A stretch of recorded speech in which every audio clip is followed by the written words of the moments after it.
মাহেশের রথযাত্রার প্রস্তুতি সম্পূর্ণ সারা হয়ে গিয়েছে। শুক্রবার শুরু হয়ে গেল বিশেষ পূজা অর্চনা।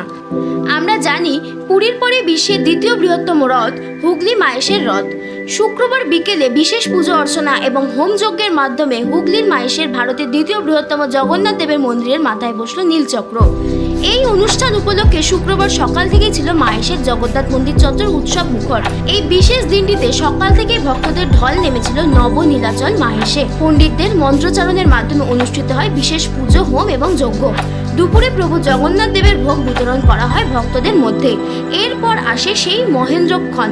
4:26 হাজার হাজার ভক্তদের উল্লাস, হর্ষধ্বনি এবং জয় জগন্নাথ ধ্বনিতে মুখরিত হয়ে ওঠে মাহেশের জগন্নাথ মন্দির চত্বর। মন্দিরের চূড়ায় বসানোর জন্য নিয়ে যাওয়া হয় নীলচক্র, যা সুদর্শন চক্র নামে অপরিচিত। প্রায় 1 ঘন্টার প্রচেষ্টায় মন্দিরের চূড়ায় স্থাপন করা হয় ওই নীলচক্র। পুরী থেকে নিয়ে আসা হয়েছে এই নীলচক্র, যার ওজন 83 কেজি, উচ্চতায় 8.3 ফুট এবং চক্রের পরিধি 5.5 ফুট।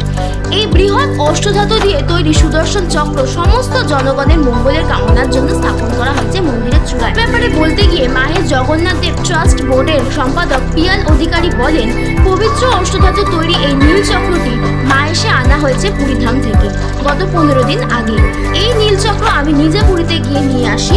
ভক্তদের বিশ্বাস এই চক্রের ঐশ্বরিক ক্ষমতা রয়েছে। এছাড়াও ভগবান জগন্নাথ দেবের ঐশ্বরিক শক্তির ফলে মন্দিরের নিরাপত্তা বিষয়টাও এই নীলচক্র বহন করে। Shashwati Chatterjee report, target news.